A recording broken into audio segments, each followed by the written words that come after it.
Welcome to Hail Varsity Radio, the voice of Husker Nation. Insight, opinion, expertise, with the biggest and best names talking Nebraska across the state. Join the show on Twitter at Hail Varsity and at Schmidt_radio. Call in at 402-466-ESPN or 1-800-825-5865. Here's Chris Schmidt. Welcome to it. Great to have you in on a Wednesday. It's Hail Varsity Radio, presented by the Nebraska Lottery. Chris Schmidt, Elijah Herbel, back from Haymarket yesterday. That was a party, man. Good to be out at the old ballpark. Good baseball, wonderful evening. And loaded up today to talk some Nebraska football and get into, some scheduling thoughts here as DraftKings out with their predictions. We'll get to the win-loss total for Nebraska, some Green Bay thoughts from a avid Packer fan, and also a National College Football voice, Bill Bender, with us in about 20 minutes. We'll get thoughts on Bryson and Brooks and Phil Omai from Shuey coming up this half hour. And then sit down with Brandon Kinnie, standout wideout for Nebraska. Spent time on some of those Pelini teams. His years were great. Nebraska went to the conference championship game against Texas and against Oklahoma. And his final year was that first year into the Big Ten. So we'll get some perspective on this wide receiver room from BK, and we'll wind it down with a Jock Doc. Can get involved now at 466-3776, 466-3776, 800-825-5865. ESPN tweeted out, you have a multiple choice problem to answer, and I retweeted it. It's pretty good. Who wins a ring when we're talking a little NBA Jam +1? That style, that format. And you had some really good squads involved with a 3-on-3 tournament. Of course, you have the Jordan Bulls with Pippen and Rodman. You have the Nets this year with Harden, Kyrie, and KD. You have the Warriors with Clay, Steph, and KD. And then you have the Heat with Bosh, LeBron, and Wade. Now, being a child of the 80s and 90s, we'll get into this with Bill Bender. I mean, you can't tell me that Chicago with Jordan doesn't get it done. As great as that Golden State team was, there's also some other teams that you could form. The big three, the Celtics of the 80s with the Chief, of course, Bird and McHale. You got the Showtime Lakers with Kareem, Magic, and Worthy. And I don't know who's the third wheel here, but you got the Shaq Kobe Lakers that were incredible as well. See, my question when I look at that Bulls team is it truly a big three? Would you consider Rodman? He was a superstar because he was famous off the court, but was he? No, he was a superstar because he was the best defensive player in the NBA, and he rebounded like a machine. Yeah, Draymond Green rebounds like a machine, is one of the best defensive players in the NBA. Would you put him in a big three with Steph and Clay before Durant came? No. See, this is where my hang-up is. No, you need the dirty work guy, totally, and that's why I lean Bulls, because Pippen can defend, Jordan can defend, and Rodman can defend. And again, I'm showing my age. But if we're going to not have it free pass to the rim basketball where there is some physicality involved, and that's the generational difference, is you talk to guys like Barkley and Jordan and Pippen, guys wouldn't survive now back then. Now, could back then adjust to now? And the other side of it is, okay, if it's hand check time, Jordan's at the free throw line 75 times a game. He just is. So we'll chew on that with Bill Bender, get his thoughts on the Aaron Rodgers saga and some Big Red football thoughts. Will Bolt. Let's start with Will, though, as Nebraska baseball set for Michigan this weekend. They are geared up to keep playing great baseball. The hay is in the barn for the Big Red, but they want to go out the right way. They want to go out the right way for the fans, and it's going to be electric at Haymarket, Friday, Saturday, Sunday for noon games. But you want to go into the postseason with momentum. Will Bolt was asked about the postseason specifically Hey, are you ticked off? And I'm paraphrasing the question, that you're probably not going to be able to host. You have a problem with going somewhere, and Will Bolt's already locked in. He's thinking about today's practice and then getting ready for Michigan on Friday and then Michigan Saturday. He is very detail-oriented, and he's not skipping steps here, all right? Think of the worst story/long division math problem you ever had to face. Well, that's the process and the checklist Will Bolt goes down. It's moment to moment to moment to moment. But here's Will Bolt's response from earlier today on, getting slighted. Do you feel slighted about no chance to host this postseason? There's nothing we can do about it now. We've rebounded and played great baseball down the stretch to the tune of being conference champs. So whatever they want to give us from this point forward, bring it on. I mean, that's what we said before the year started. If we sit around and want to feel sorry for ourselves about things, then we're not going to go very far. So bring it on. Let's go. Whatever they give us, we're gonna be ready to go. The can-do attitude. And guess what? I mean, Nebraska used the "you're not top six good" to their advantage. There was a chip on their shoulder, kind of a prove-it mentality. It worked well. They're really good. They're talented. They handled their business. They rebounded well from a hiccup weekend, and it's not their fault entirely that one bad weekend probably cost them a chance to host. What do you do about it now? Well, you go take 2 or 3 at a minimum, so you keep playing hot baseball as you either get sent to Lubbock or Fayetteville or wherever you go. But now's not the time to start belly aching, because you haven't belly ached all season. You just kept your nose to the grindstone and done your thing. So I love his response, and it's perfect Will Bolt response. And the thing is your mindset, your mentality does not change no matter what your seeding is, no matter if you're hosting, whether you're not hosting. You go to your regional and you beat every single team in the regional. That's what you got to do. It doesn't matter what your seed is. No matter, Arkansas is going to have to go to their regional and beat everybody too. It doesn't matter how good you are. That's what you got to do. It's a very simple mission once you get to the postseason. That's beat every team in front of you. So this team's got the gritty over pretty mentality, which I like against that. It doesn't matter what our seed is. It doesn't matter if we got to go to Texas. It doesn't matter if people are coming here. It does not matter. We just got to go beat the teams that are in front of us. If there's any team right now at Nebraska that I think has that mindset, it's this Husker baseball team. I would love a trip to Austin. I think that'd be fun. That'd be awesome. Now, Lubbock's maybe a little bit more doable. I don't know. But Nebraska's playing great baseball. When it comes to making it happen, Nebraska football on our mind, on our radar, under 100 days till kickoff. We'll dive into a couple of Big Ten teams that are they going to rise up or are they going to fall back? A couple of teams out of the West we'll discuss in a moment, but DraftKings is out with their win total, their over-under. They highlight Nebraska's 3-5 mark in Big Ten play. You've got the matchup that's challenging in Norman. You have the opener that's really challenging against Illinois just because of who it's against, and a team that's had your number from a physicality standpoint. And then you're at Michigan State right after. And listen, you should beat Michigan State. You should beat Illinois. But this team's still got to go do it. And I think they're totally capable of doing that. But the win total is at 6. Bill Moose has talked about 8 or 9. We have kind of highlighted in past shows how it can get to 8. But 6 is the number. And I can, what it is for me, Elijah, is what does 6 look like? What does 7 look like? What does 8 look like? Is Nebraska a team that still has problems handling their business? I'm not saying against the great teams, right? You're still trying to, as is most of college football, close the gap on Ohio State, close the gap on Oklahoma. But where are you at from a handle your business week to week, right? We just heard from Will Bolt, bring it on.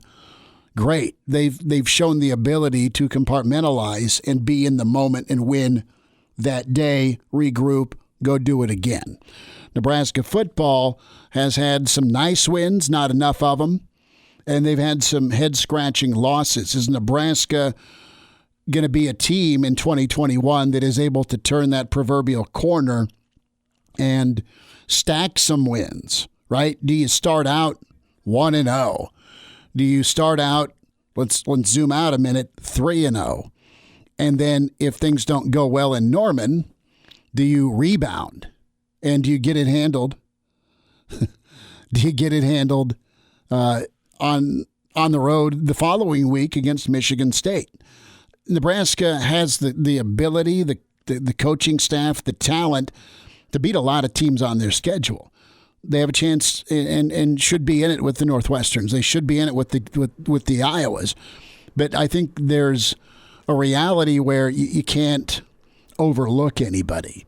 And I think that's happened where either there's been some overconfidence or you just get flat out beat by a Illinois or a Purdue or a Minnesota, right? I mean, some of these teams that you're probably better than, but it's going to be a dogfight to get out alive.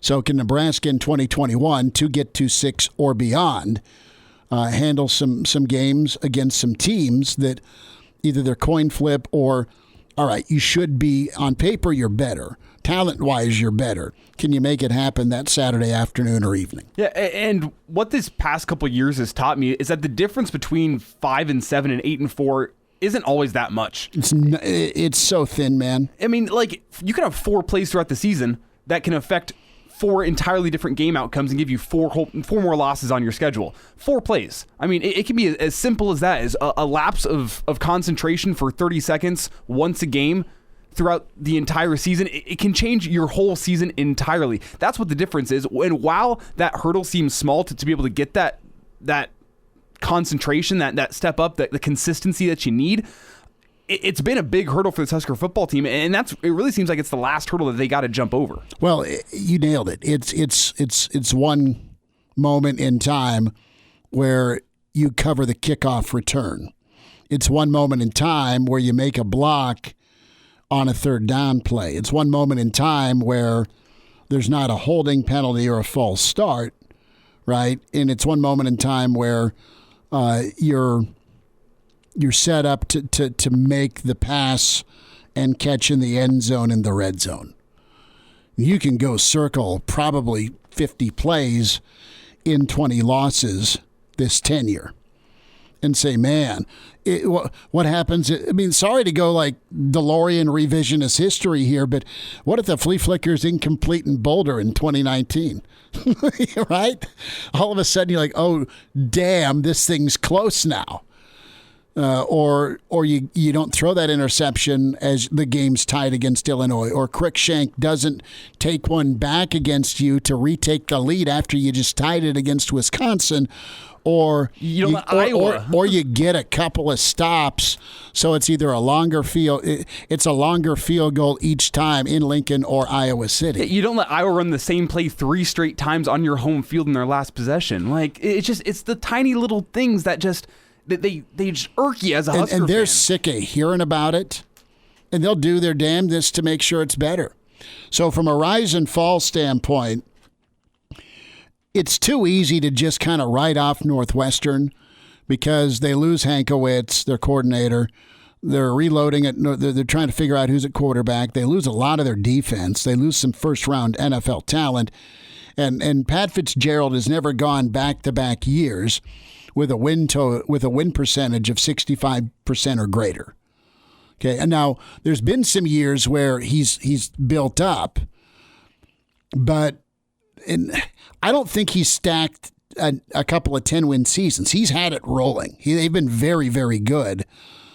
But the national article here with 24/7 Sports, they have Northwestern circled as one of those teams that's going to fall. And 3 of their 7 wins last year, as they went 7-2, and they played Ohio State well. They just didn't have enough juice.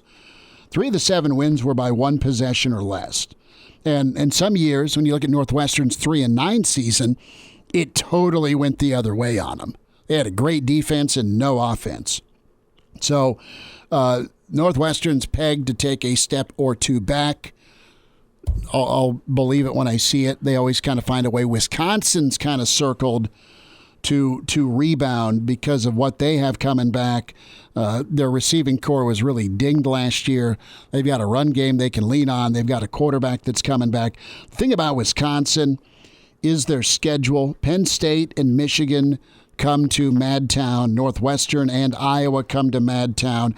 This is how Wisconsin opens the season. Penn State comes to town. They get Eastern Michigan. Notre Dame is in Madtown, and then it's Michigan at Wisconsin. And their first road trip of the year is at Illinois, which think if they start out unbeaten and then they go, is it going to be kind of a death trap at Illinois? Last time they went to Champaign didn't go so well for them, right? They were on the run for bigger and greater things. They still got a New Year's Day 6, but people are still wondering how the hell that happened with Lovey's team coming back, and the turnovers is how.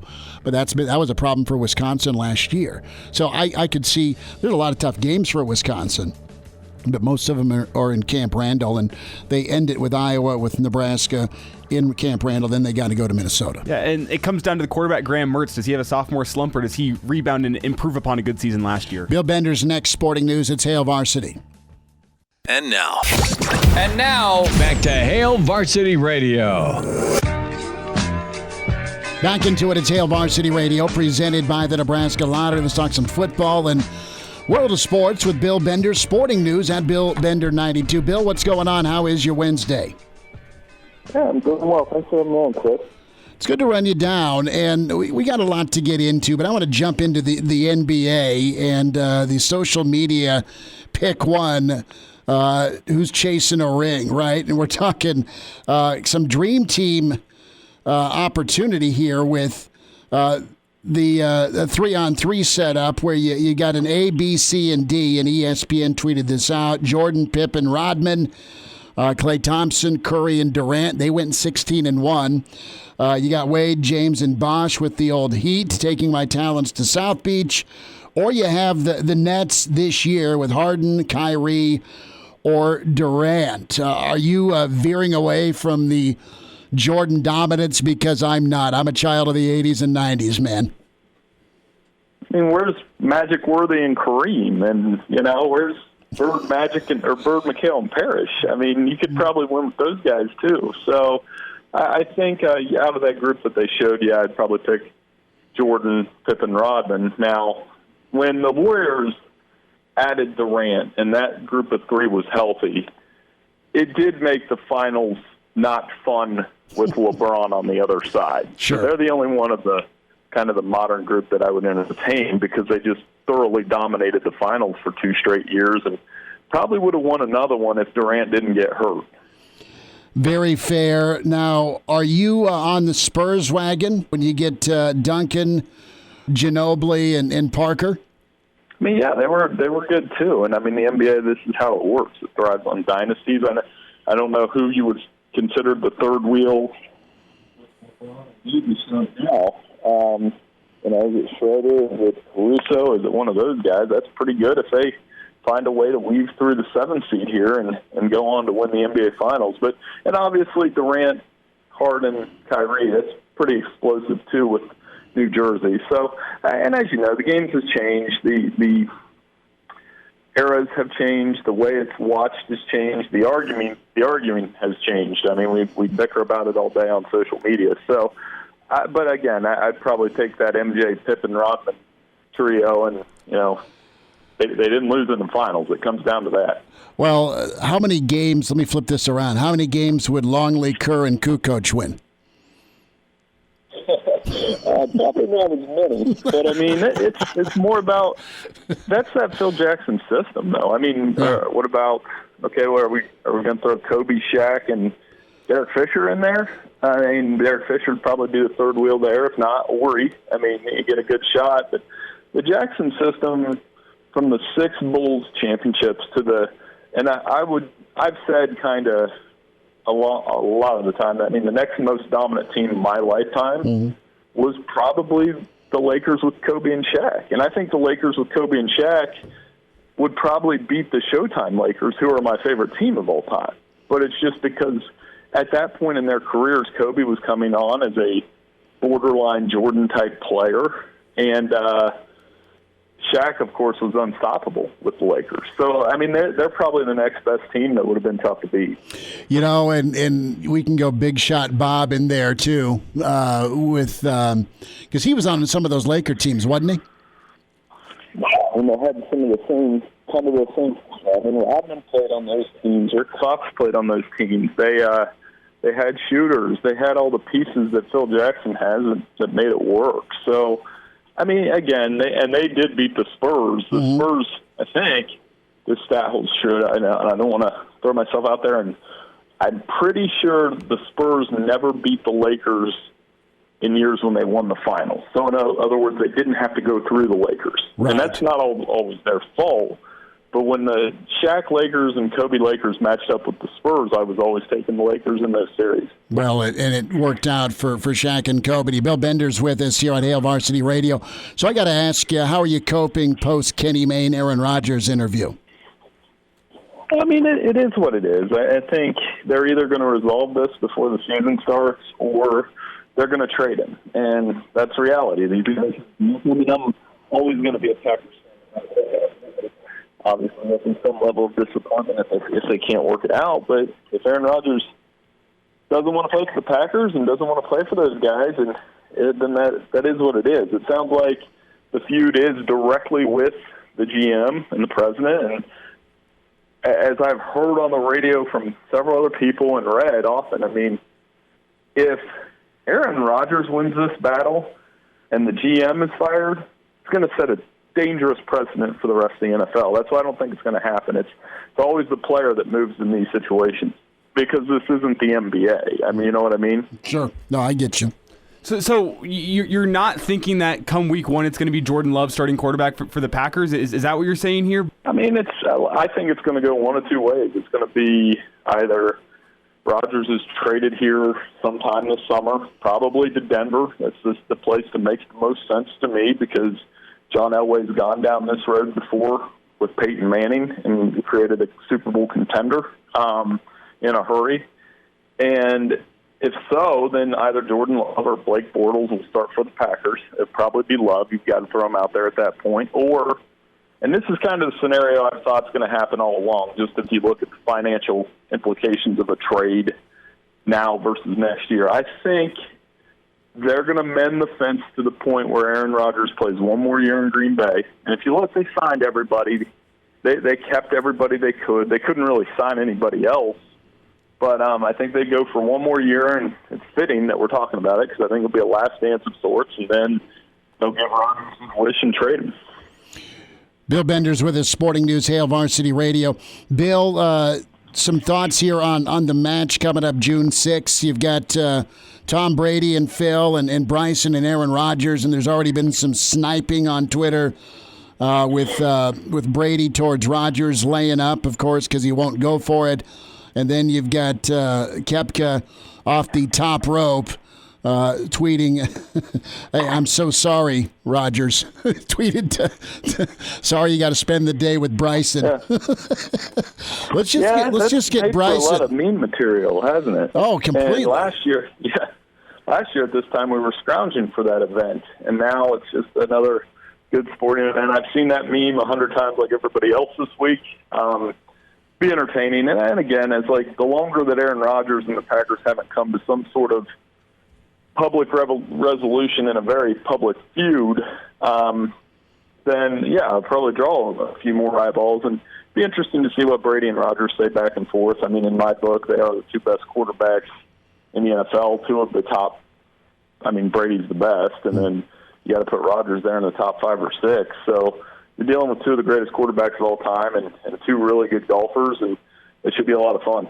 Let's get into the... all of those guys have a ton of personality. That's what's going to make it great. It will, and the game is good on the course, but the little shots will be pretty good for TV. That quiet confidence, especially with how Phil and Tom can talk it, and I mean, Bryson's either you love him or you don't, but you're wowed by his game.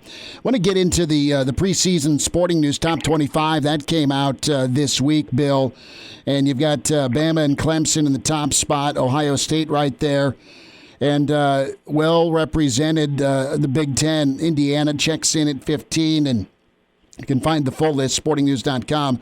Iowa's there as well as Wisconsin out of the West. And Penn State rounds it out in the top 25. You know, who could challenge Ohio State this year? The expectation is the Ohio State Buckeyes just reload. They're fantastic. I get that. But are you buying Indiana stock up? They had a great ball game a year ago with him. I know it kind of depends on Penix and his injury rehab, but Tom Allen's done a wonderful job. I really like watching Indiana football. So is Ohio State just bulletproof again, or do you think there could be some pushing out of the East at least this year? You know, they're going to be tough, but Ohio State's just by far and large the most talented team in the conference because they five-star talent accumulated, and you know they I think I sent this stat the other day. Somebody tweeted me that they're always overrated, and I said something to the effect of 82-9 since 2015 is not overrated. You know what I mean? They win and they dominate the Big Ten. I think Indiana's an interesting team. Make it interesting, maybe not against the Buckeyes, but I think they'll probably be the preseason favorite by a lot of publications. And then that leaves teams like Penn State, Wisconsin, Michigan that have taken turns getting beat by the Buckeyes as that lead contender. And you know, we're looking for something new. So Indiana and Bloomington, it could be interesting. Obviously, the quarterback's got to be healthy. But to answer your question, that was a long-winded way of saying, no, I don't think anybody's going to beat the Buckeyes in 2021. Where's your gauge on Nebraska right now? You got a lot of super seniors back. You got Adrian that's a little bit of a different Adrian, but needs to be seen on the field. Just can the offense make the jump? You know, what are your thoughts on Nebraska, and any thought as to where they may come in the sporting news, others receiving votes? Are they way out of there, or are they kind of in the conversation of the next 10 to 15 that maybe could receive some votes? What's your look on the Big Red? Yeah, I mean, they'll be in that neighborhood if they win a couple early in the season. It's kind of like Michigan. Michigan's off the radar now because of the struggles they've had, and if they win a few in September, I mean, programs like that easy to reheat and throw up there in the top 25. So we'll be watching them. I mean, Martinez obviously very interesting career. We'll get Frost going, and you know their schedule's tough again, and some of the recruiting classes they've had have been decent, but you know, other than these minor they have these flashes where you're like, okay, they're turning a corner, and then it gets disrupted by an inopportune loss. And I think that'll be the key, is showing they can compete and beat, you know, Purdue and Minnesota and those teams before they get in those larger discussions. Last thought here, Bill Bender's with us, Sporting News, Hail Varsity Radio, at Bill Bender 92. What do you think Bielema does in year one at Illinois? I don't know much about year one, but I know if they can hold on to him and he can gain some traction on the recruiting trail. The guy does know how to coach offensive line. He knows how to install a power running attack. He did all right at Wisconsin with that.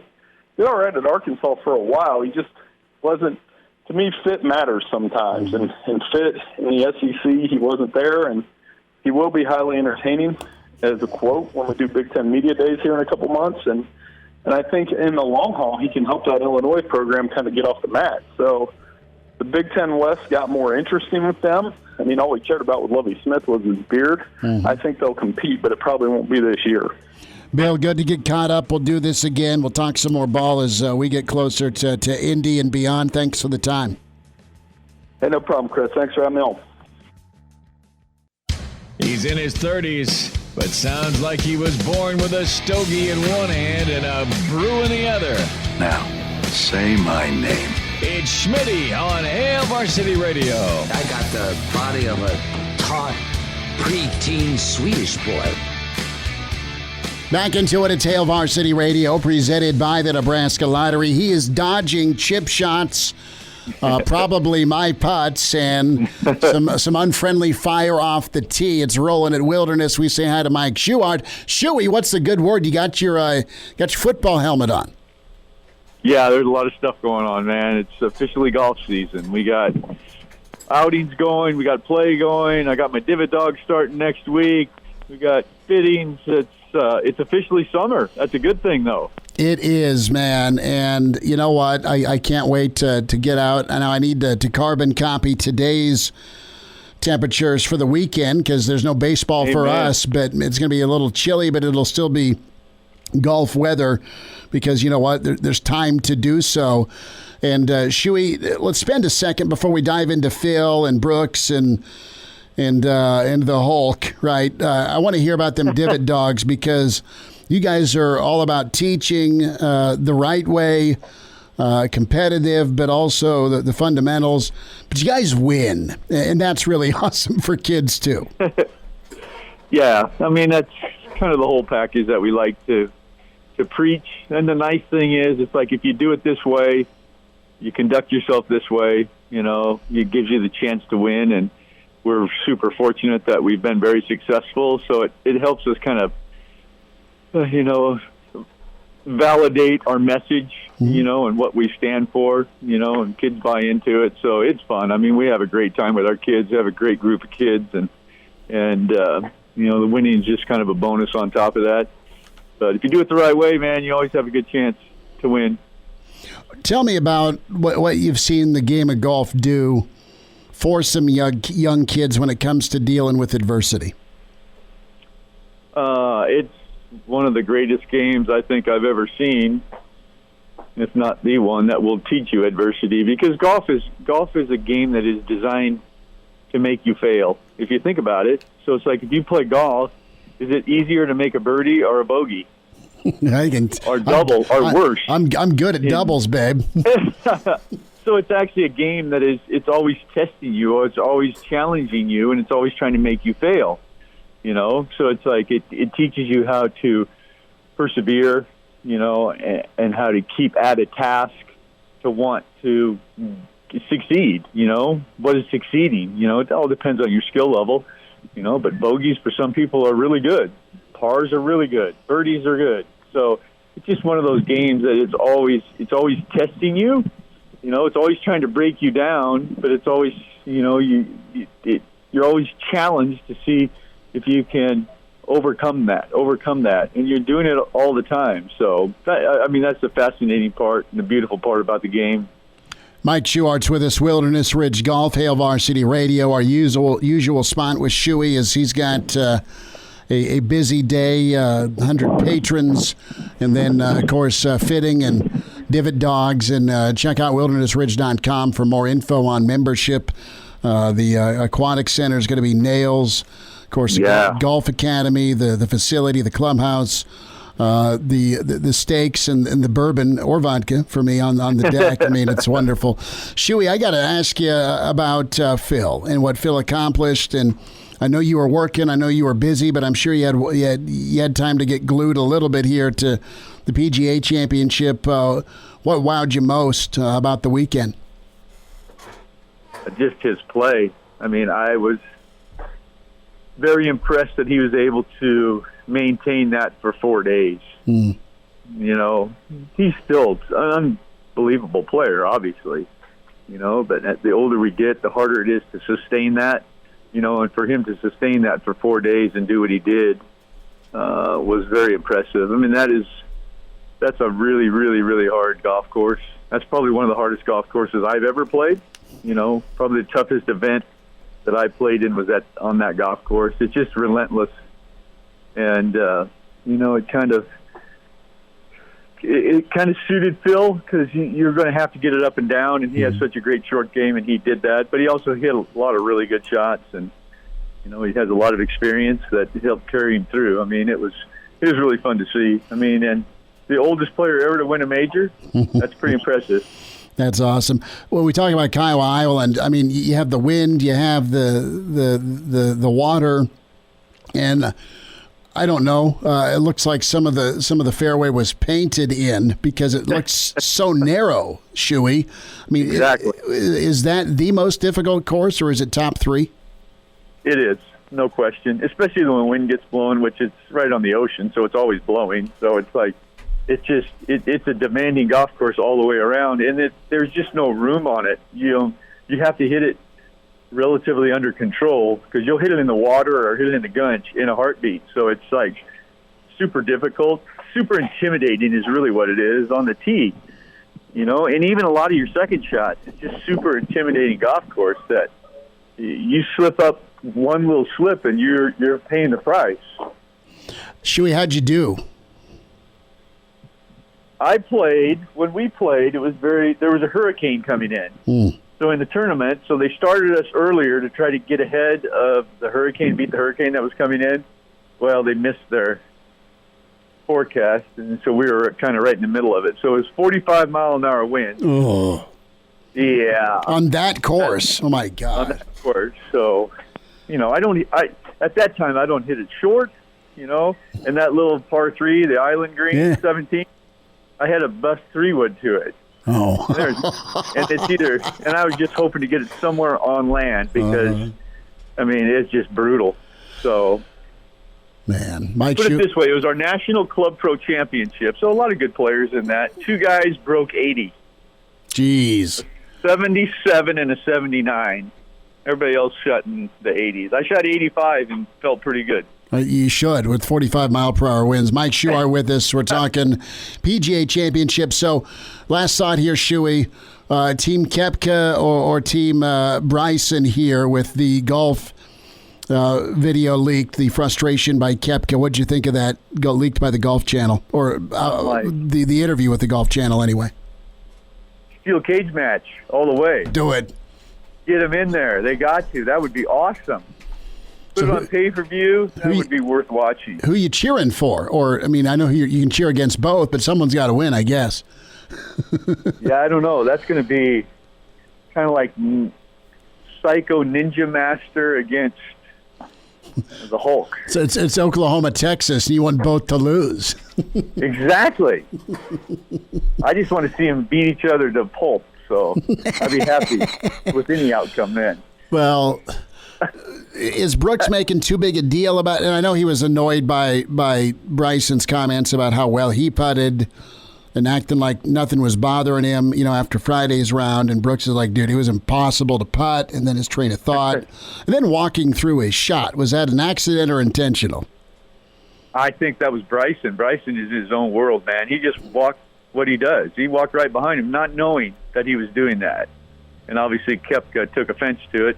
So, which he should, but I think that was Bryson being Bryson. Bryson, he's on his own planet, man. So he had no idea there was an interview even going on, or cared. Yeah. Mike Schuart's with us, Wilderness Ridge Golf. Shuey, we'll get caught up next week. Enjoy the day, enjoy the fitting on Friday, and of course, them Divot Dogs. We want to hear more about them next week. Thanks for the time, bud. We'll do it. Thanks a lot. Get out and play some golf. And now, back to Hail Varsity Radio. I think Shuey's got it down when it comes to Brooks v. Bryson and their Twitter war going on, especially the condolences to Aaron Rodgers today on social media about being paired up with Bryson the entire day for the match coming up June 6th. Steel cage. It's how you got to go about it. Let's be honest. It'd make good money. Could throw that on pay-per-view. I'd pay a premium for that. I'd pay Mayweather Pacquiao prices for that. Here's the thing, though. Brooks is a lot like many of us, a little doughy, and Bryson would just go Andre the Giant on him, wouldn't he? Well, the question is do you want to go like mixed martial arts cage where Bryson could do some wrestling, or just go straight boxing? No. You get 3 clubs. You get to bring 3 golf clubs into the steel cage with you. Jesus, it's gonna kill someone. No, you had headgear. All right, give him some catcher's gear or something, and just let him sword fight with a putter, a driver, and a hybrid or a wedge. Well, have you seen? What's your weapon of choice? Have you seen Bryson's club head speed? No, I know. That's what gets me here. Right, but of course, I mean, is he going to do the Happy Gilmore tee shot swing to run up and start clubbing? See, this just sounds like I'm going to watch a death on live TV. This is not what I want to see. Oh, it's a steel cage. That's what Shuey's all about, the celebrity death match, steel cage. Don't kid yourself. Yeah, I'd take a nice boxing match. I'd do some pay-per-view for that. No, let him use their club. If Showtime wants to set up Brooks Koepka versus Bryson DeChambeau, I'll pay for that.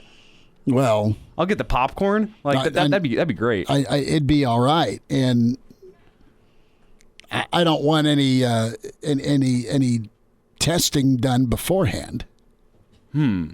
I don't care how they come in, fat, drunk, and stupid, or whatever. Just go at it for 5 rounds. Put it on the undercard of Logan Paul versus Floyd Mayweather. Maybe that works. Let's get you an update here with your friends at West Blue Realty. Time is now to sell that house. Prices are incredible. West Blue Realty can get it done for you. They take care of specializing in residential home sales in Lincoln and the surrounding communities. They'll make that next move a smooth one for you for a limited time. You mentioned Hale Varsity. West Blue Realty can provide you up to $1,000 on the closing of your next home purchase. 2 names to know, 2 names to trust. Tom Luby, Kelly Hofsnyder. Give Tom a call today at 402-540-3768 or Kelly Hofsnyder. Kelly can take care of it for you at 402-202-2312. It pays to work with West Blue. Log on. Find out more about West Blue Realty, westbluerealty.com, and get an appointment. Go visit Tom Luby, Kelly Hofsnyder today. 1120 K Street, Suite 200. Anxious to dive in on the Nebraska wide receiver room. It takes one to know one, right? And you've got a really good wideout for Nebraska in Brandon Kinnie. And he was part of a couple of trips to the Big 12 championship game and year 1 of the Big 10. So we'll get his perspective on just what he's seen, like a lot of us, but through a different set of eyes, a wideout's eyes, a big-bodied wideout's eyes. Brandon Kinnie coming up here next hour. His take on the receiver room, on Adrian, and where Nebraska can go next season. What's that offense going to look like? What can the receiving corps do? Brandon Kinnie next hour 2. Hale Varsity presented by the Nebraska Lottery. Welcome to Hale Varsity Radio, the voice of Husker Nation. Insight, opinion, expertise, with the biggest and best names talking Nebraska across the state. Join the show on Twitter at Hale Varsity and at Schmidt_radio. Call in at 402-466-ESPN or 1-800-825-5865. Here's Chris Schmidt. Back into it. It's hour 2. It's Hale Varsity Radio, and anxious to get some Husker talk going. And the wide receiver room is a particular interest to many Nebraska fans. Let's bring in a standout for Nebraska. Played wideout, good size receiver. Brandon Kinnie back with us at BKinnie84 on Twitter's where you find him. Brandon, what's up, man? How you been? Hey, Chris, how are you, brother? I'm doing well, man. I've been good. I tell everyone I usually see is that I got a pulse, man, so I cannot complain about anything at all. No, there's no complaints on our end, just that the football season, I know spring ball just wrapped up, but let's get football season ready to rock. And I wanted to get your perspective on some things, Brandon. And you know, you're a bigger body wideout, 6'3", 225, and we're a big time target. And you had the ability to transition Big 12 to Big 10. So Nebraska's kind of gone to work with their body types, with who's in that receiver room now. And if you can, let's start off and just speak to, the advantage it gave you, not only separating, but just kind of gaining that trust from a quarterback because of the catch radius. Absolutely. So I think for me, I was lucky because I got to play in the Big 12 and Big 10, obviously, but it was one of those things where I felt that in the Big 12, those cornerbacks would be bigger guys usually most of the time. I'll remember the Oklahoma games and Colorado's dealing with Jaleel Brown I cannot remember the other guy he's played for the Ravens, I believe, or I can't Jimmy Smith, I believe it is. Yeah. But dealing with bigger guys like that, so it was tough and it was a challenge because I mean, even though I'm 225, this guy's 6'2", 6'3", 210, right? That's a lot that I really got to make sure that my mechanics and everything are right within those game plans. So once I got to the Big Ten, the biggest thing that I noticed was that those cornerbacks are a little smaller on that end more so. So it was a little bit different. It was a great adjustment because I got to play against different types of cornerbacks with obviously dealing with an Alfonso Denard and Prince Mukamara every day in practice too. But I think the biggest thing that I gained when I was doing my time with Zach Lee or the Taylor Martinez was just doing the stuff extra, staying after, running at the top of route, doing the small things to catch as many balls as I could from Taylor, from Zach, just so you can get that repetition, just so you can kind of see what that zing of the ball is and you can get used to it. There's really no substitute for chemistry, correct?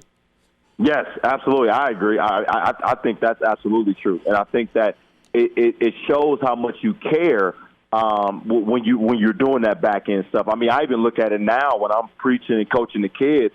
I always look back on mine, and I give them examples of small things that I know that I could have worked on harder, but I didn't, right? And I just feel like it's times that I left a lot there because I could have did a lot more reps. I could have did some extra more stuff. So I think it speaks volumes as far how good you want to be as a core, but also having that chemistry with the quarterback.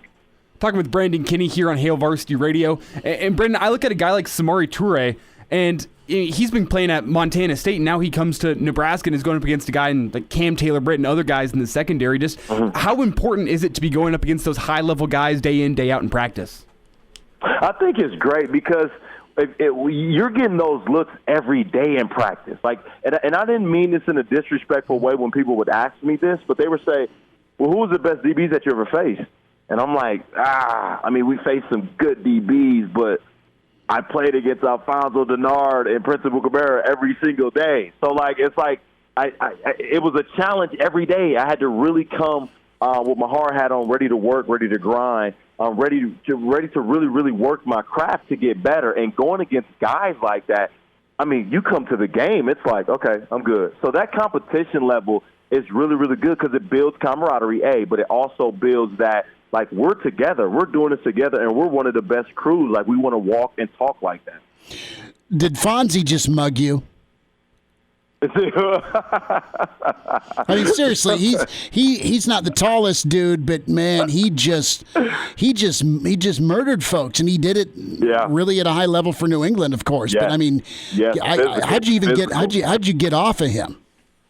It was times where it was tough. It was times where it was really, really, really tough. But it was times that I got the best of them. You know what I'm saying? And just being a bigger cat and being physical. But Alfonso, to be as small as he was, man, he brought some power, man.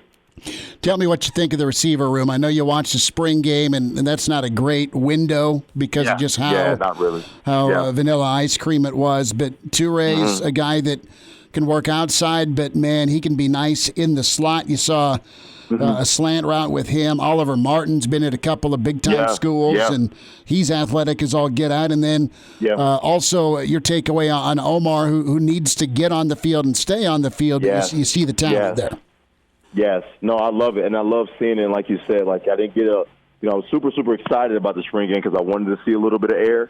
But it was still okay, obviously, right? But I'm a huge fan of Omar Manning. Obviously, I'm a little biased being a JUCO guy and being a big body guy coming in. But it's like I heard so many stories about him, about the spectacular catches that he would make in practice and the Odell Beckham-like catches that he would make. It was just kind of, like you said, getting on the field, staying on the field if it's playbook or whatever it may be. Now, he had a big drop in the spring game where I felt that, that big post route, like those are ones you have to grab. You have to make those big plays. But, man, I'm just a huge fan of him, man, because I think he's a big physical guy, runs good routes. And it complements everything that we're trying to implement, especially with those big tight ends and those targets. So I think once we can get that rolling, making some big plays and getting that consistent and that's a swagger about these guys, you could really see something special start to form there. What as you look at what is on the field, you look at the offensive line, you look at the quarterback. I know they're still trying to settle in at running back, and there's time to do that. But they've done a makeover at wide receiver, body type wise. What do you envision the offense doing? And kind of the last glimpse was the Rutgers game, where man, it was a mess turnover wise, but they did whatever they wanted. Throwing the ball or running the football. So what can the offense be in your eyes here in 2021? I think just with adding those bigger guys, right, you add better blocking, more physical blocking, maybe more of that imposing your will type of thing. But when you got guys that are big, but not only big, but fast, strong, physical, agile, then you're adding another level to it, because now you got some things that can go across the middle, and these guys can really move in those aspects. So I think this can open up a lot for the run game too. Because I mean, even the time that I was there with guys like me, Niles, Mike McNeil, Mentally Holt, like we took pride in blocking, right? We took pride in it. Like we would make fun of the of us in the sense of calling ourselves glorified linemen, but we took pride in it, right? We had fun doing it. We used to go back on film and watch the pancakes, and we love that, because for me, that's what I want to do. The beginning of the game, I want to impose my will. I want to try to come off the line as hard as I can and really beat a DB up and let them know, like, this is going to be a long game. But not only am I going to beat you up in the blocking game, I'm a steer you back and forth, right? So I'm going to go wide receiver game. I'm going to go block, and now I'm going to mix it up. So I think when you add all of those tools together, it's a lot of potential for a breakout year on that whole offensive side. You're talking about being imposing as a wide receiver, and that's kind of the trait I remember of the receivers back whenever you were playing in Nebraska. So who really instilled that within the wide receiver room? Was that a player-led thing, or was that a coach-led thing? That was an absolute coach-led thing, and that was Ted Gilmore at the time. I mean, we took pride in that, and when he came to recruit me at Fort Scott Community College, it was funny, because one game after, I think it was my bowl game, and I had a huge game. We played blend down in Corpus, Texas, I believe. We played there for a bowl game, and I had a huge game. So I'm calling him after the game, like, Coach, I did this. I had 3 touchdowns, blah, blah, blah, blah. And he said, okay, well, did you have any pancakes? Like, did you have any big blocks? And I'm like, well, I can't really remember those. So it was absolutely Ted Gilmore instilling that in us. But then being competitive guys, we took on that mass and that attitude of saying, like, okay, like, if it's pancakes, what we going to do? And we're going to spring the Roy Halus and the Rex Burkhead for huge gains. Like, let's be that, because we can still get TV time for that. We can still get some love for some good blocks. You know what I'm saying? So, absolutely, Coach Gilmore. Brandon, you talked a little today about your JUCO days, and, I mean, when we're talking about Omar Manning, I mean, my experience with JUCO is watching Last Chance U. So can I just ask you, what is that jump like going from a JUCO to Nebraska?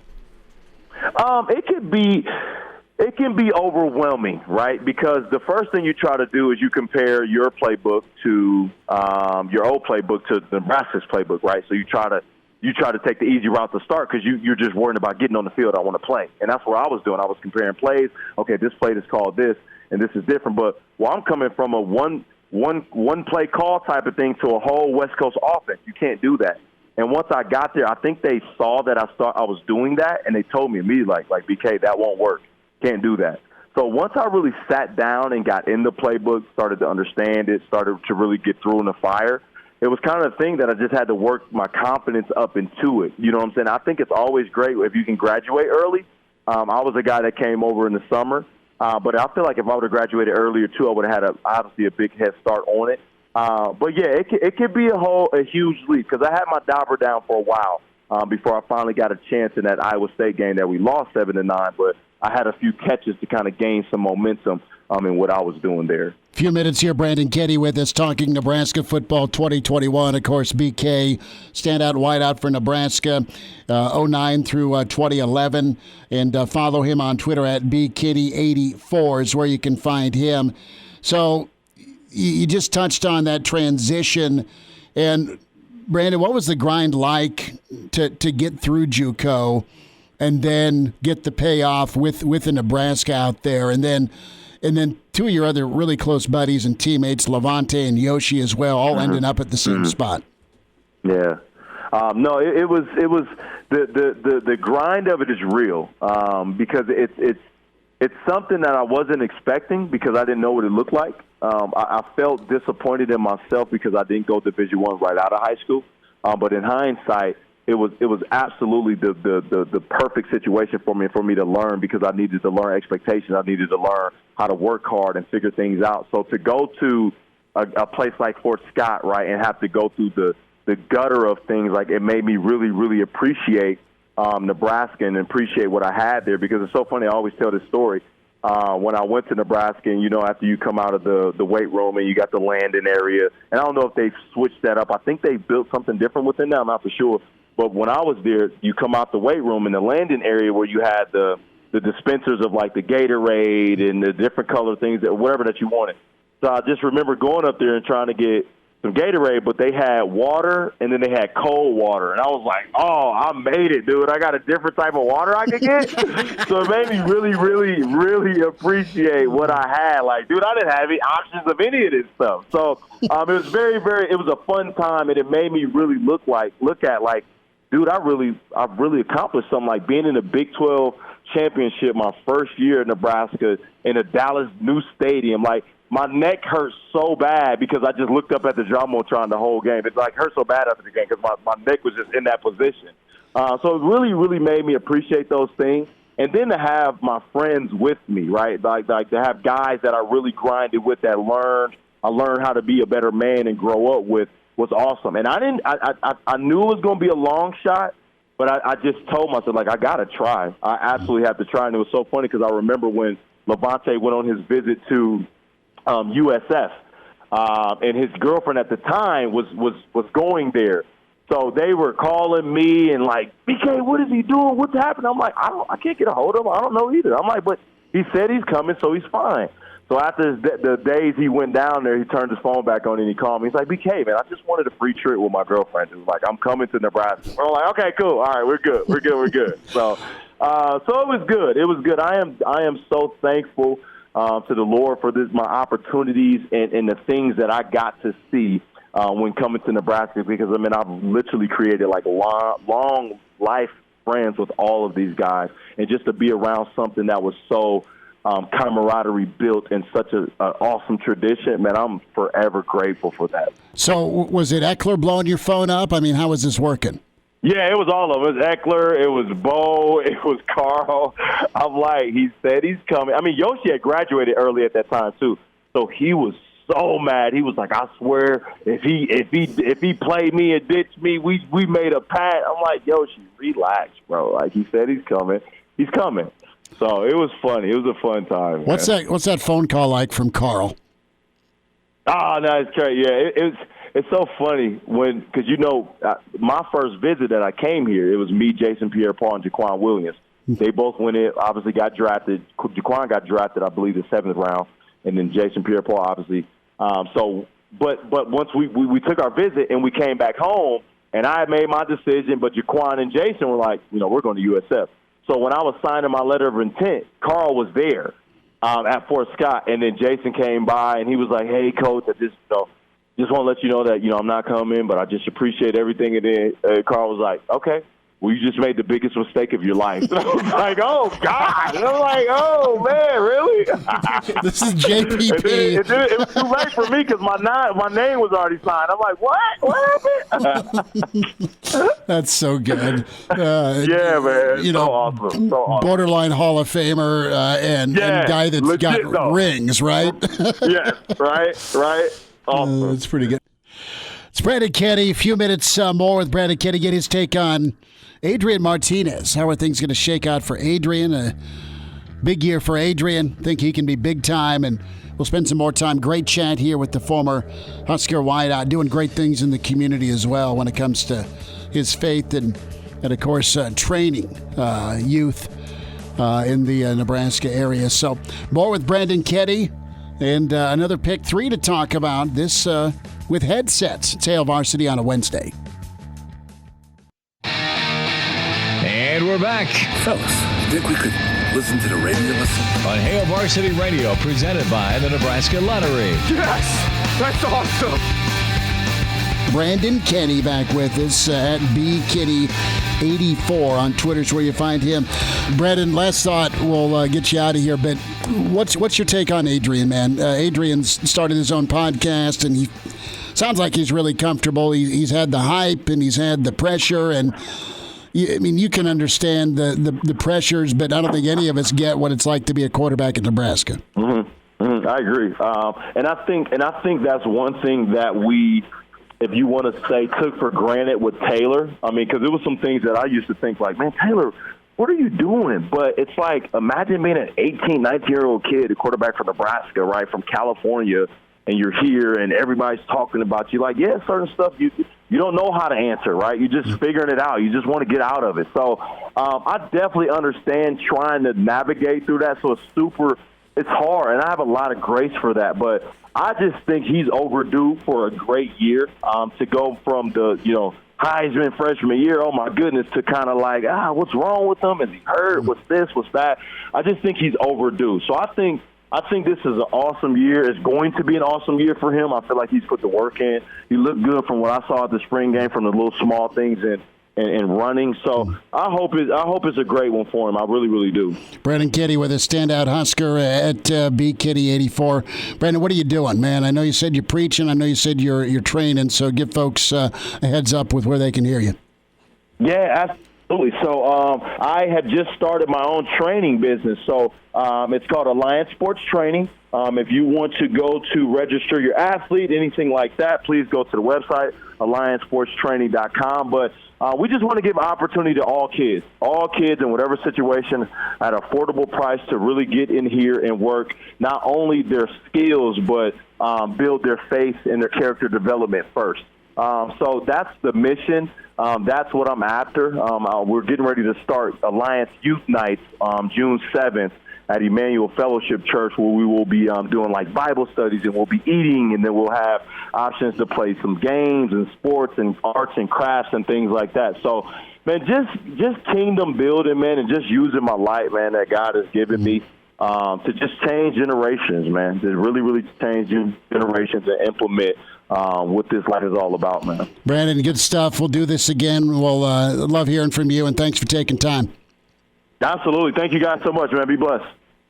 Brandon Kinnie, good stuff on Adrian, the Whiteouts, and really doing a phenomenal job of outreach with his faith and of course, what he's doing with the youth training. That's Alliance Sports Training. So check that out if you feel like it. So we've already had one pick 3 out there with ESPN, and they want you to pick a big 3 and who would win the ring. We talked about that in hour 1. Jordan and the Bulls, Pippen, Rodman. I take that over any of the 2000s teams. I take that over Golden State. And that's just my age talking, but I think they are the way to go. Jay Billis tweeting out your ultimate college basketball announcement team. You've got Marv, Onions, Raftery, and Clark Kellogg, really good. You've got Team 2, Nance, Vitale, Grant Hill. Team 3 is Billis and Jeezy. Team 4, Bill Walton, Charles Barkley, Snoop Dogg. So if I'm putting my dream team together, I'm going Kugler, Raftery, and I am figuring out a way to drop in either Walton or Barkley. But of this choice that I have from Jay Billis, I'm going with Barkley, Walton, and Snoop.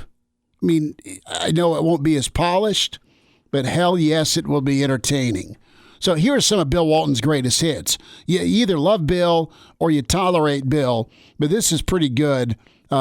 Just a taste of what you'll get. I love Maui.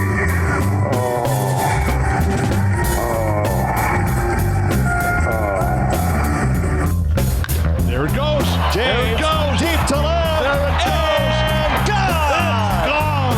Oh, my God. Yeah, I'm not a very good catcher. I'm much better at getting high. I love my noodle. It doesn't get any better than this. I just got laid. Maybe I'll just strip down right here. Bill is taking his shirt off. Isn't wearing deodorant. taking his shirt off. It's Monofuku's Andu's birthday. Monofuku Andu. He's the inventor of the instant noodle. And thank you. Whack! Whack!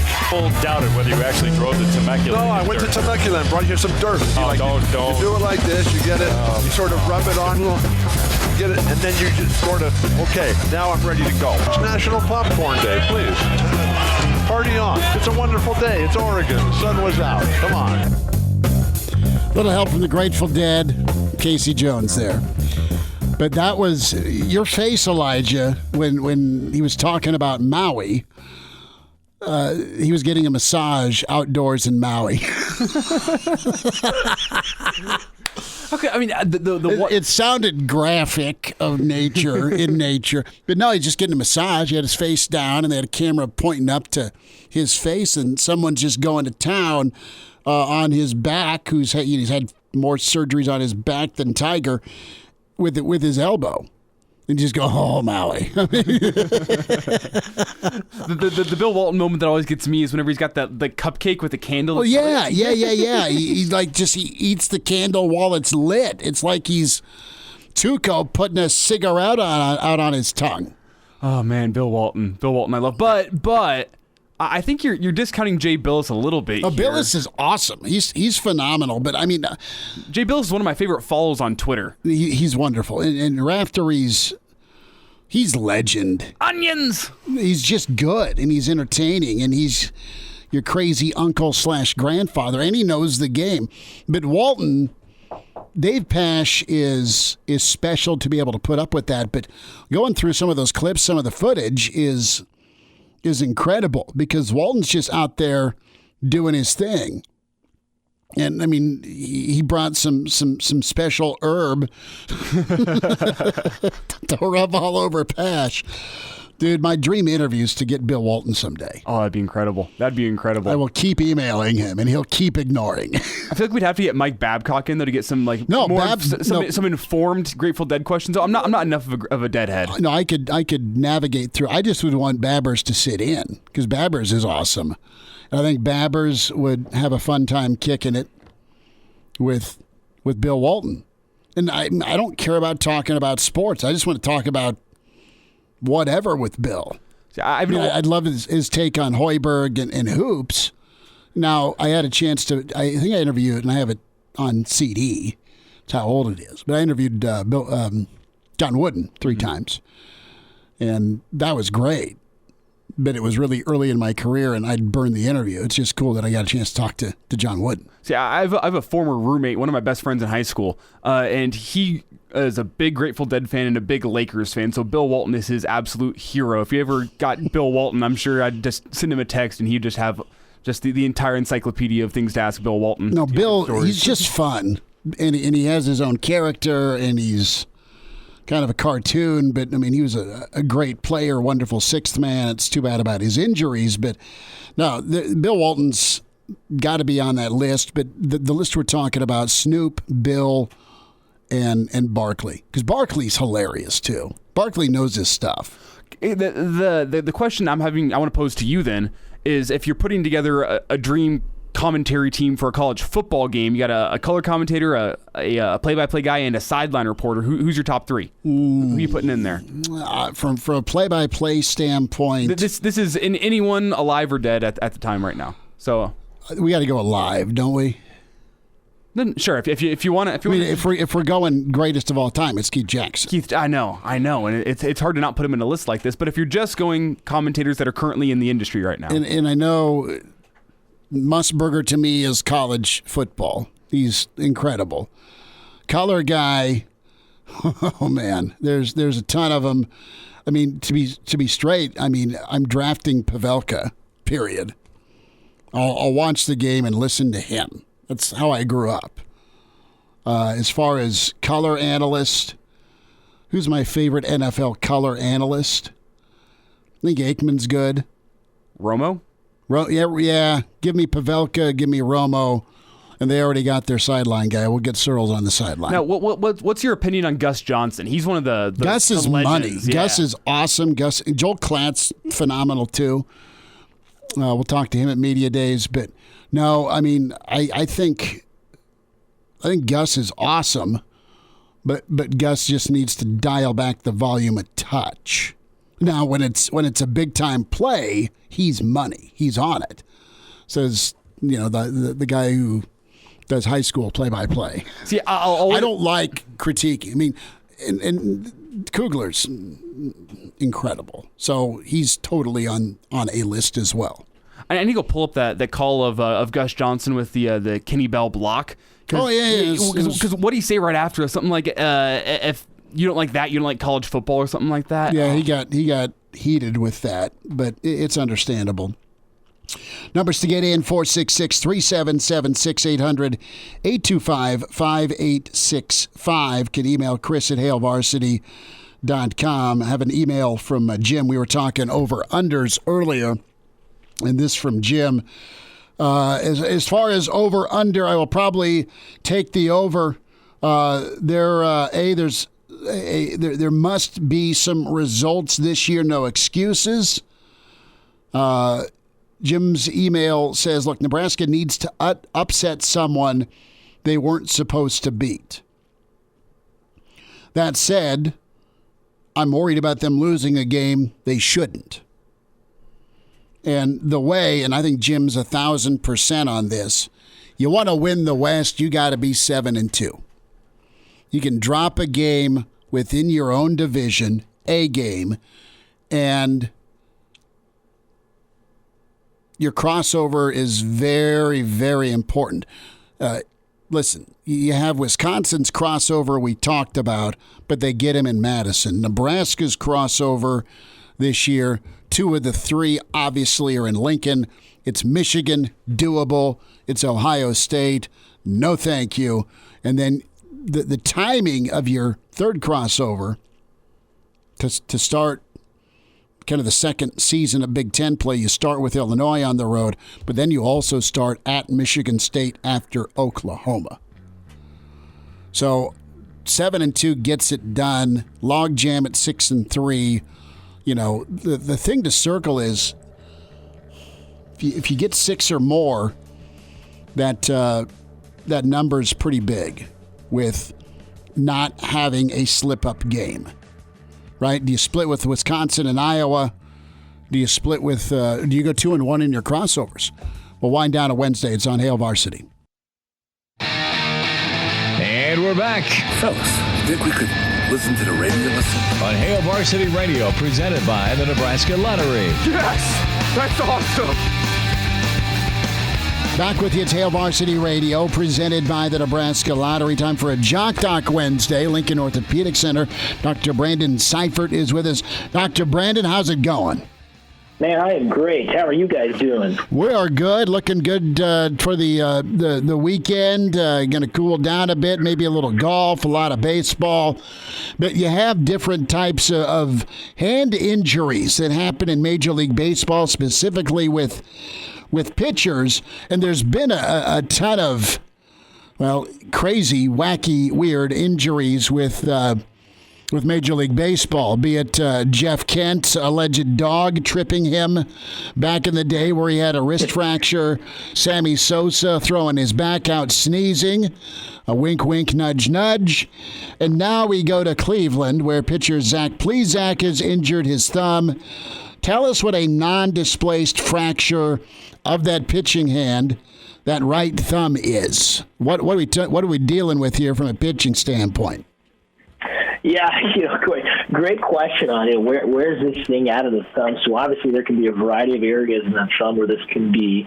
So if you think about just kind of generic thumb anatomy, so if you go take your finger, kind of touch the tip of your thumb and follow that all the way down to the base of your thumb. So we'll start basically at the base of the thumb. And that joint at the base of the thumb is called the CMC joint, or the carpal metacarpal joint. And that first kind of long bone of the thumb is called the metacarpal. Then you kind of come up to the knuckle area. And then that next bone that's kind of beyond the knuckle area going towards the tip of the thumb, it's called kind of the phalanx part. And there's basically kind of 2 parts of that. There's the first segment, second segment. And so it's hard to say where at along this pathway this fracture is. But my assumption would be just kind of based on the description of how this happened. It's probably more in the phalanx part, so it's probably beyond the knuckle part going towards the tip of the thumb. again, some kind of violent motion where essentially you kind of think of this as a football player who's tackling somebody, kind of gets their thumb caught in somebody's jersey as they're trying to tackle and kind of rips in that direction. It sounded like that was the mechanism here. And then again, you can get a little crack across the edge of that. It sounds like it's non-displaced, which means it's not out of place. It's the alignment of this is basically normal, but obviously they see the crack coming across that area. You do have to watch out in the thumb area, having these kind of non-displaced cracks. If it does go all the way across, even if it's not moved out of place, these things can be unstable. And so there may be an issue here if it is unstable. Either A, they'll have to follow it closely, x-rays every week to make sure it doesn't move, or they just may make the decision to put a couple of pins in it to stabilize it. That's excessive. And Plesac got hurt, not fielding, not a comebacker, not throwing too hard, putting too much pressure on that bone when he's gripping the baseball. He fractured his thumb by, and I'm quoting, rather aggressively ripping off his shirt. Did you ever just, get to the pool and just go Incredible Hulk, Dr. Brandon, and just rip that shirt off and go, oops, I displaced I just fractured my thumb? Why not? You guys can't. Yeah. You guys got to have mittens because your thumbs are valuable too. That's right. That's a significant job hazard. It's pretty amazing though when you think about the number of we call metacarpal or hand fracture trauma. Just how many of those occur. We call them anger fracture because what do? You're ripping your shirt off aggressively, or you're punching a wall, or you're punching the floor, or you're upset about a play. And it's amazing how many times that happens at all levels. And it's I mean, as an athlete, it's easy to, unfortunately, to lose that cool, and then you do that, and those are always very difficult conversations with player coach, player trainer, player parent. Those are tough ones, but they do happen, unfortunately. And again, it sounds unfortunately like that situation. The trainer's got to be the buffer here, because if I'm Plesac, I've got to go to the trainer and say, man, I messed my thumb up. You go talk to Tito. You tell Tito. But in all seriousness, what's this do to a right-handed pitcher? You mentioned worst case here when you got to put a couple pins in potentially, but I mean, how does it affect your fastball, your changeup, your curve, your slider, just from a grip standpoint? I mean, I'm thinking it could delay, having maximum stuff on the hill for you. Yeah, absolutely, Chris. That's a great point. And so even though this is probably going to be a pretty quick heal time, hopefully it's going to be non-op, and hopefully 4 weeks out, he's back kind of getting on the hill. The issue is though is it's going to be sore. I mean, you have a hand fracture in the area, so trying to do your grip, trying to do your spins, all that kind of stuff is going to be impacted for a little while with this. It's going to be different. You're going to have some stiffness in the thumb from being immobilized. This could very easily turn into a 2-month deal before you feel good, throwing again, having your spin, having your control. That's a very real possibility. Dr. Brandon, what's the craziest injury you've come across? Oh boy, that's a tough one, Chris. Are we talking more just kind of just freak accident? Like, what was this guy doing, and he's now hurt? Yeah, it was one of the probably the most discouraging one I've seen out there was a kid, Division I football player who is 6 weeks out from his ACL surgery, right? So big surgery. He's on the path to recovery. He's only 6 weeks out. He's standing on the sideline, big football game. He gets excited, so he starts jumping up at 6 weeks out to celebrate a touchdown that was scored, and he re-tears his ACL that was just fixed 6 weeks ago. So just terrible. Just celebrating, just not doing anything game related. Yep. Terrible. So he unfortunately needed another surgery. Now, Dr. Brandon, have you ever seen a basketball player get poked in the eye and then see 3 different rims he's trying to shoot it at? Has that ever been something you've come across? Maybe only a certain Lakers player. Aim for the middle. Aim for the middle. Dr. Brandon Seifert's with us. Lincoln Orthopedic Center at Jock Doc Wednesday. We're talking about Cleveland pitcher Zach Plesac on the injured list with a non-displaced fracture to the right thumb. He was ripping his shirt off and busted his thumb. When it comes to I guess about a minute here, Dr. Brandon. Just the meantime right now, is he just icing and resting and taking some anti-inflammatory? Is that kind of the best medicine right now for him?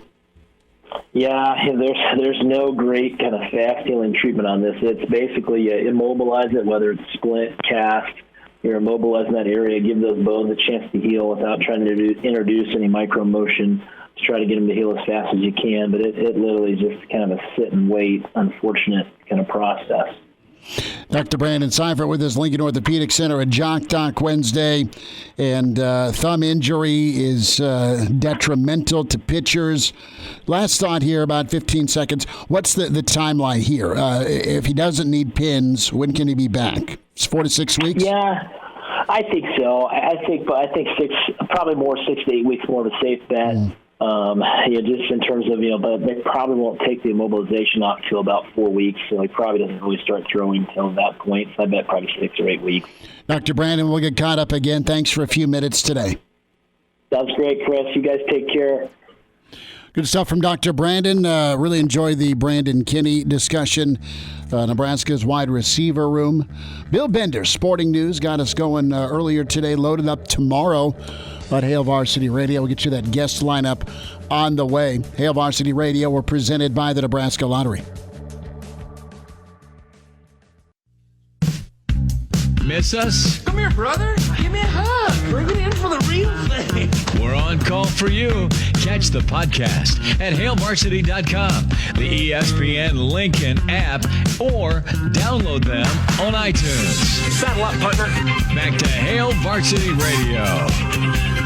One final time, big thanks to Bill Bender, Brandon Kinnie, and for joining us, Mike Schuhart. Good stories from the PGA. Tomorrow, Gary Barnett scheduled. We'll run down Lars Anderson. He just finished his book with Bruce Arians, A Season in the Sun. The title run for Tampa with Brady and company, Levante and Sue. So we'll talk to Lars about his new book coming out. Brandon Vogel with us in the Pride of Chicago.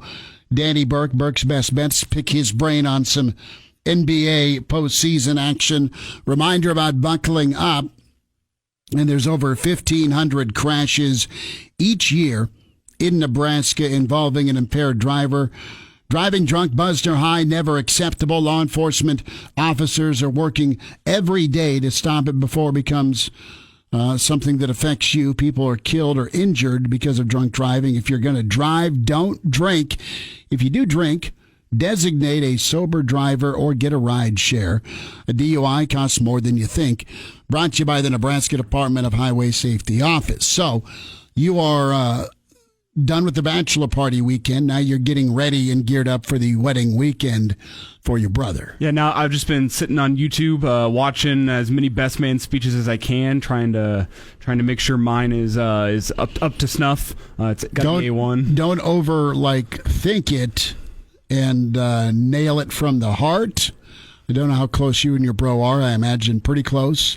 We shared a room for the first 16 years of my life. So 16. Yeah, he graduated high school, and he very unceremoniously moved down the hall into the guest bedroom as his moving out. So we shared a room until he graduated high school, essentially. So, and this wasn't because, we didn't have the room in our house. We had a guest room my entire life growing up, and nobody ever used the guest room. Did you, did the bunk beds collapse? Did you try and go stepbrothers with them and for more room for activities or what? Well, growing up, young, before I age 10, it was bunk beds. But my brother and I had bunk beds too. But then after that, I'm a big guy. I reached a point where my feet were hanging off the end of the bunk bed, and I had to get a bigger bed and all that. So you move, yeah. Mm-hmm. But yeah, that's coming up. He did.